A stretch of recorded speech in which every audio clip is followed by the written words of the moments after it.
Welcome to 5 Good Minutes. You're listening to today's inspirational message on the book of Mark with Dan Irvin.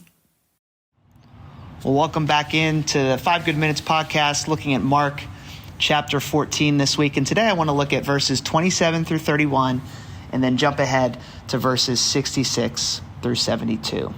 It's two events involving Peter and Jesus, really one event. The first part is Jesus' prediction of what is to come, of Peter denying that he ever knew Jesus as Jesus was arrested and sentenced to be crucified.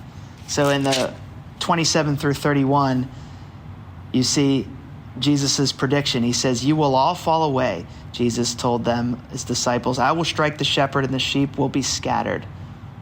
But after I have risen, I will go ahead of you in Galilee." And Peter declared, "Even if all fall away, I will not. Truly I tell you," Jesus said, "today, yes, tonight, before the rooster crows twice, you yourself will disown me 3 times. Peter emphatically said, "Even if I have to die with you, I will never disown you." All the others said the same. So here's Peter saying, "Jesus, this will not happen to me. All of these other disciples of yours, they might, but not me. I'm not like the rest of them.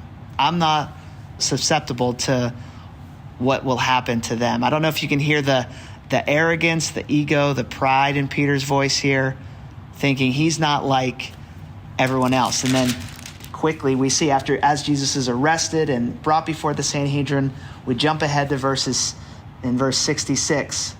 There's an occasion where Peter was below in the courtyard, it says in 66, and one of the servant girls of the high priest came by. When he saw Peter, she looked closely at him and said, "You were also with that Nazarene, Jesus." But he denied it. And Peter denied it again. And then finally, one last time, and those standing near Peter said, "Surely you're one of them. You're one of those followers of Jesus." And Peter said in verse 71, he began to call down curses, and he swore to them, "I don't know this man Jesus that you're talking about." And then immediately the rooster crowed, and Peter remembered the words Jesus had said, and Peter broke down and he wept.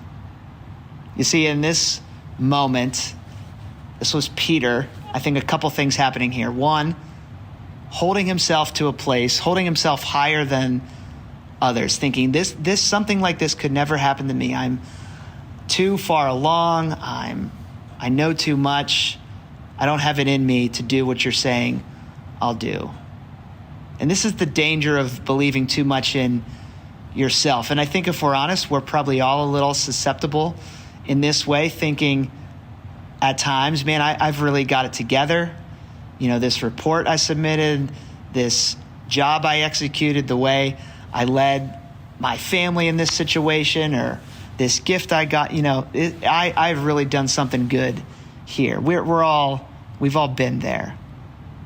Or we've all at another point looked at other people in their lives and said, well, I rank myself a little higher than this person because I don't go there.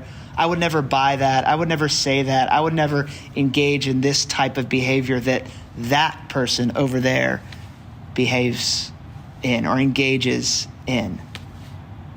And I think when we begin to see humanity for all of it, for what it really is, I think we understand our need for God, our need for a Savior. When we really realize that we can't possibly hold it all together, as Peter probably realized in this moment as he's weeping now, understanding what Jesus was saying.